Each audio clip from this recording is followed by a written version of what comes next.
I still remember the exact moment everything started to unravel. It was a Saturday afternoon in late spring, and the sun was pouring through the windows of our living room like liquid gold. My husband had invited some family over for a casual barbecue.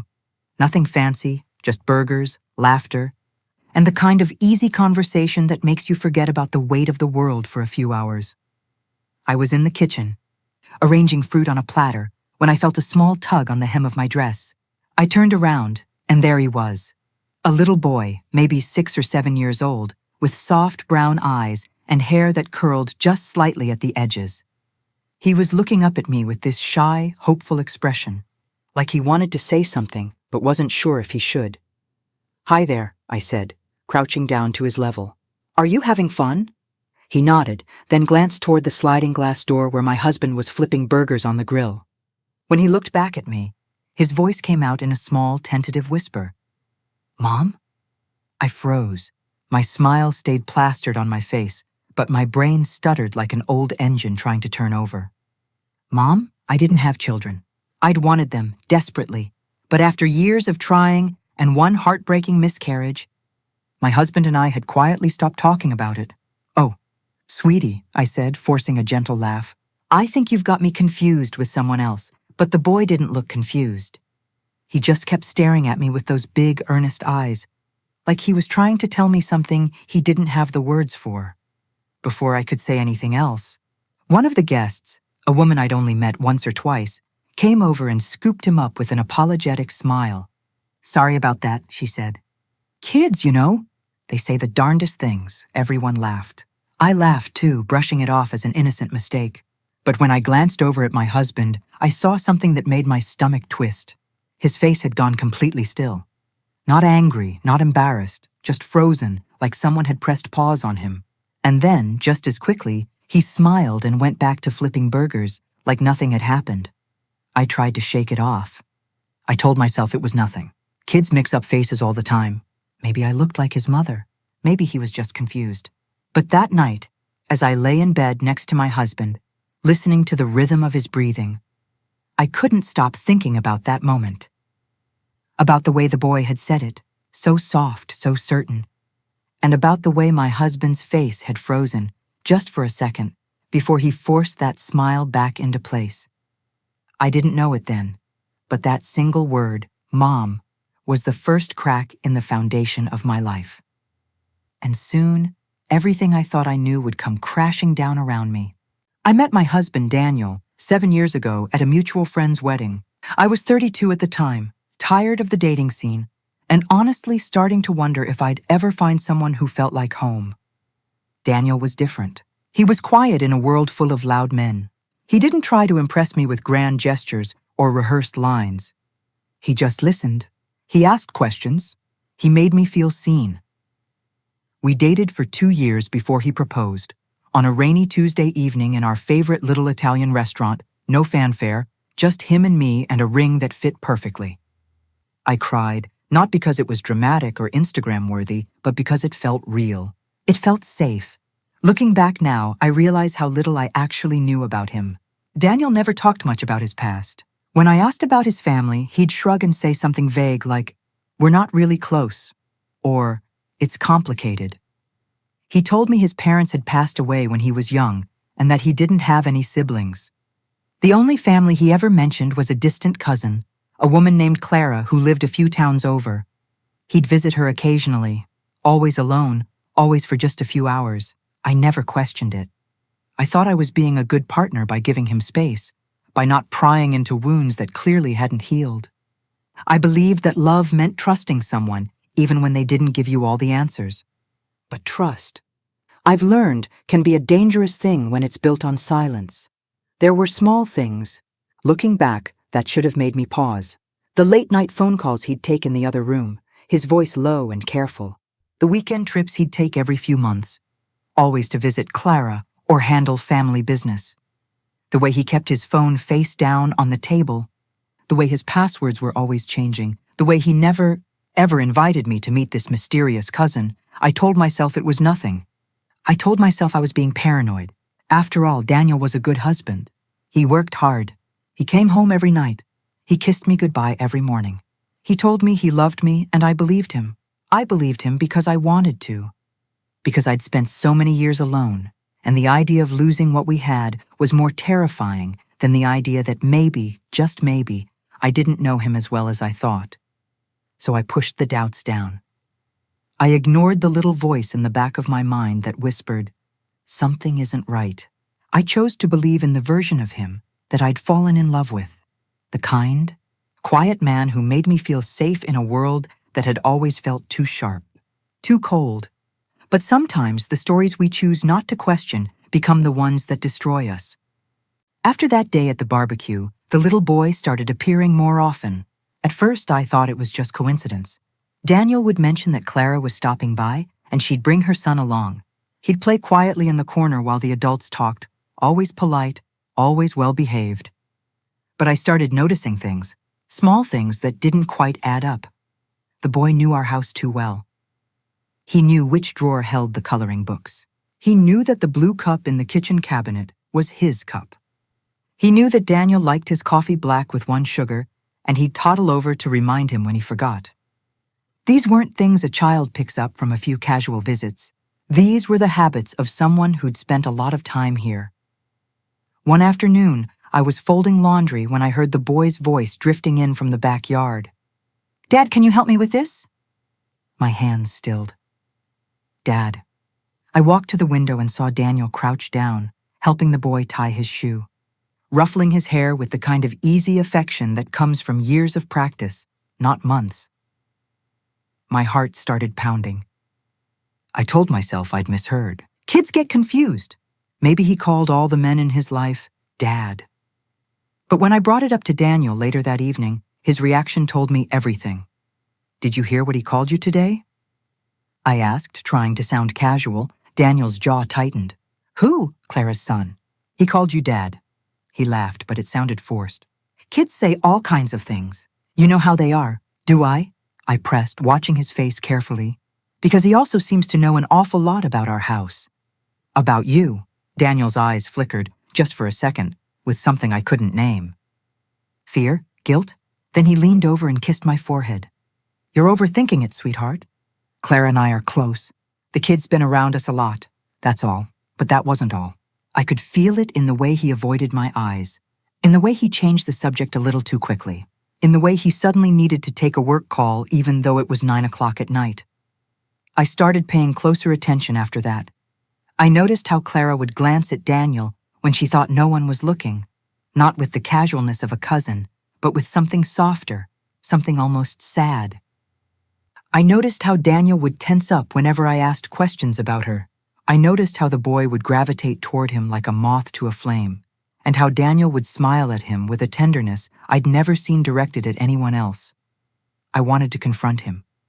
I wanted to demand the truth, but I was afraid of what I might find, afraid that if I pulled on that thread, the entire fabric of my life would unravel.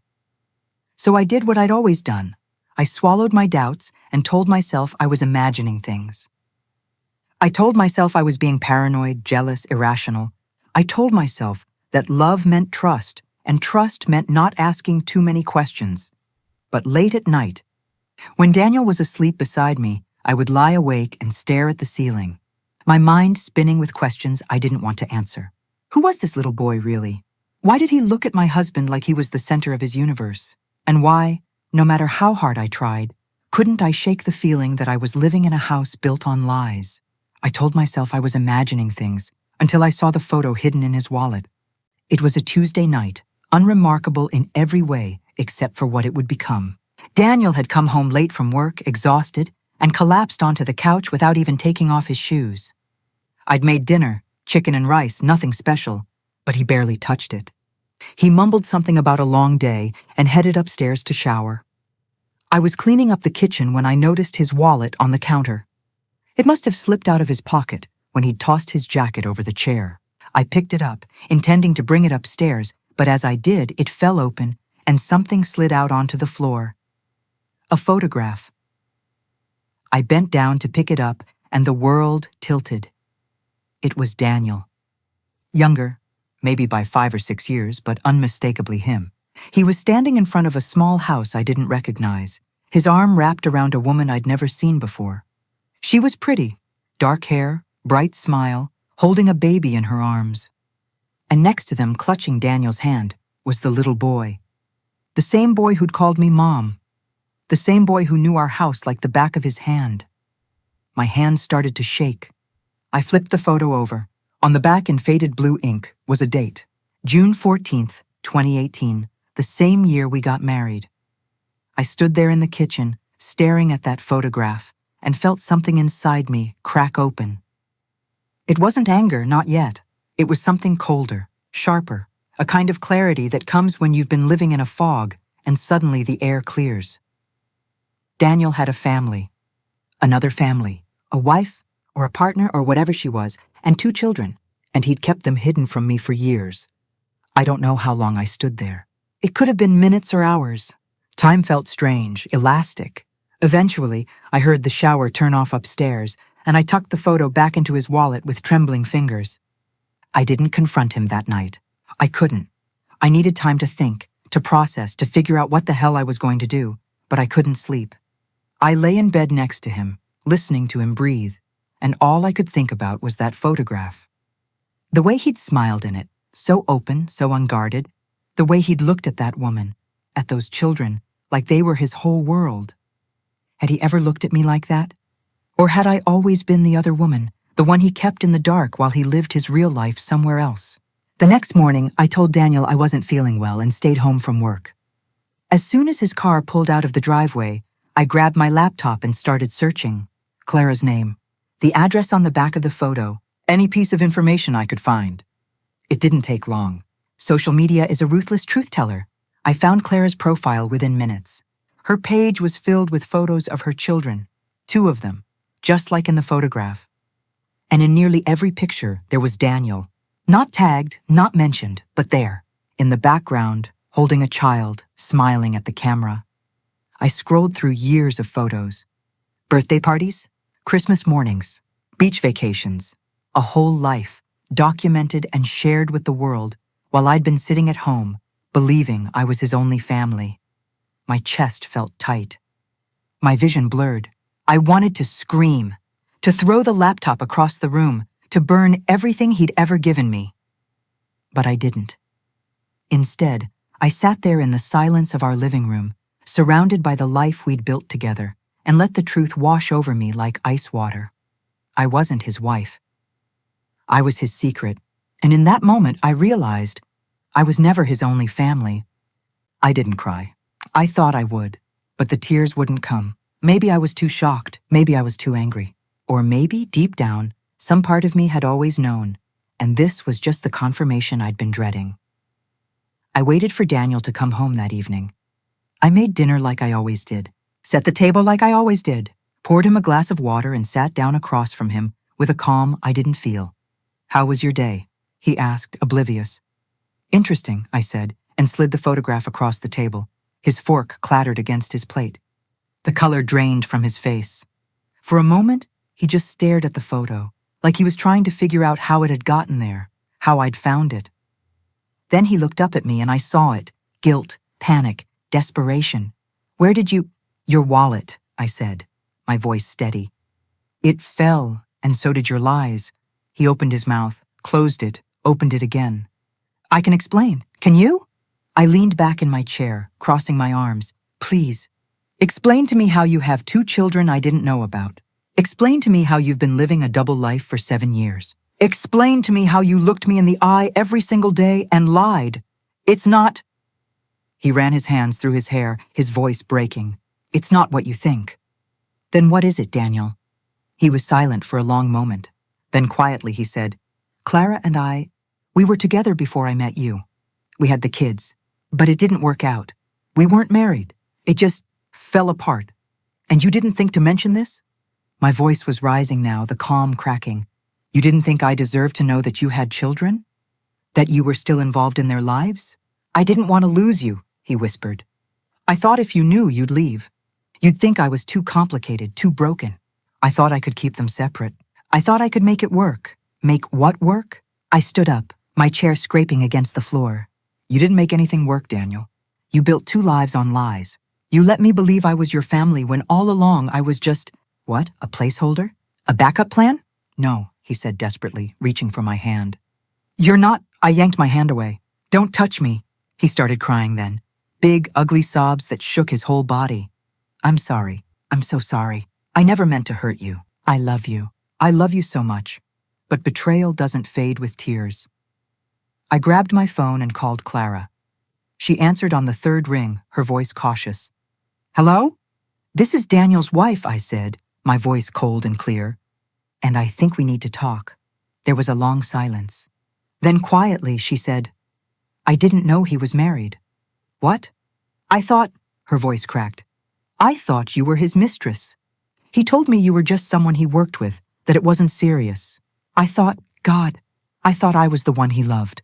And just like that, the truth sliced through both of us. We were both victims of the same man.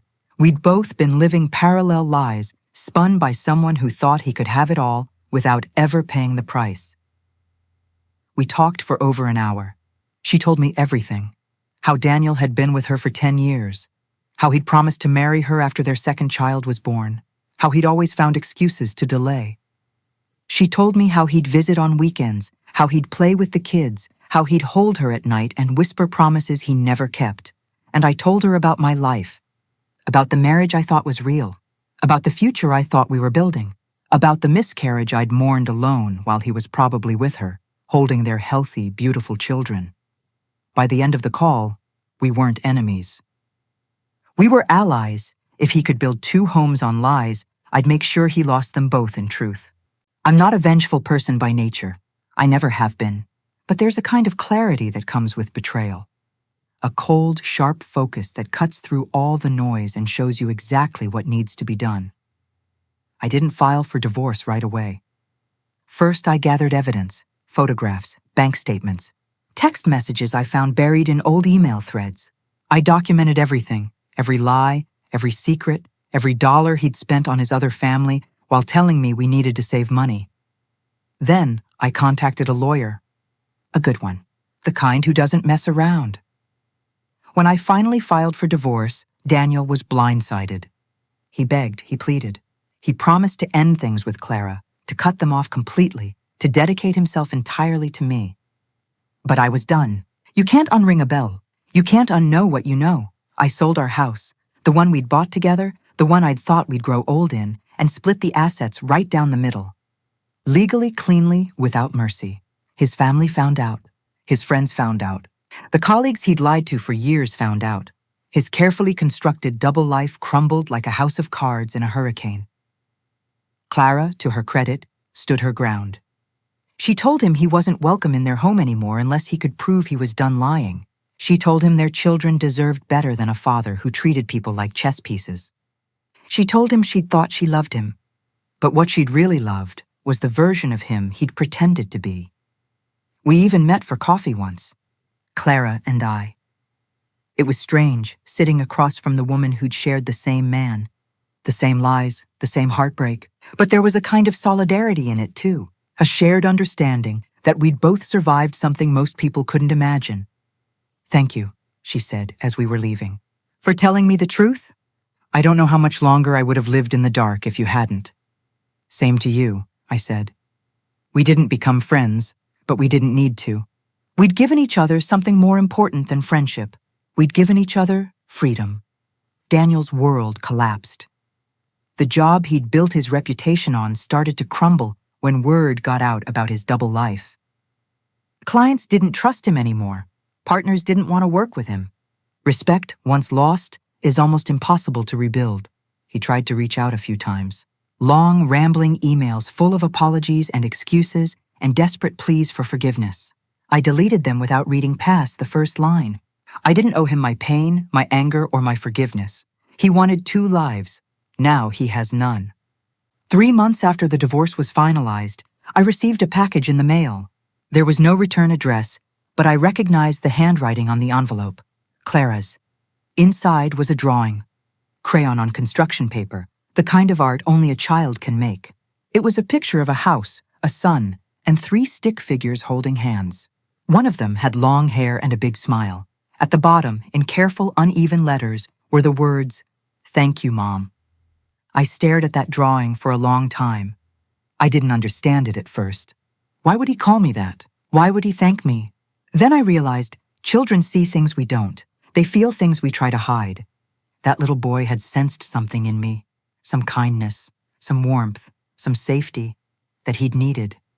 And when his world had fallen apart, when the lies had finally been exposed, maybe he'd remembered the woman who'd smiled at him in the kitchen and crouched down to his level and treated him with gentleness. Maybe, in his own small way, he was telling me that I'd mattered, that I'd made a difference, even when I didn't know it. I pinned the drawing to my fridge. It's still there. For the first time in months, I smiled without pain. Not because I'd forgiven Daniel, I hadn't, and maybe I never would, but because I'd forgiven myself for trusting too easily, for ignoring the red flags, for believing that love meant swallowing your doubts and hoping for the best. Betrayal taught me something no marriage ever did. Love isn't about staying. It's about knowing when to walk away. It's about recognizing your worth and refusing to settle for anything less. It's about looking at the wreckage of what you thought was your life and choosing to rebuild, stronger and wiser and unafraid. I don't know what happened to Daniel after that. I don't care. His story is no longer mine to tell, but I do know this. I'm free. Free from the lies, free from the doubt, free from the version of myself that believed she had to shrink to fit into someone else's life. Sometimes, the truth hurts, but it also sets you free. So here I am now, living in a new apartment, building a new life, surrounded by people who see me for who I really am. I've started painting again, something I gave up years ago because Daniel said it was a waste of time. I've reconnected with old friends. I've learned to sleep through the night without jumping at every sound, wondering if another lie is lurking in the shadows. And sometimes, when I look at that crayon drawing on my fridge, I think about that little boy and hope he's okay. I hope he grows up knowing that honesty matters, that love shouldn't come with conditions, that people deserve the truth even when it's hard to give. Because in the end, the truth is all we have. It's the foundation we build our lives on, the thread that holds us together when everything else falls apart. Did you like my story? Which city are you listening from?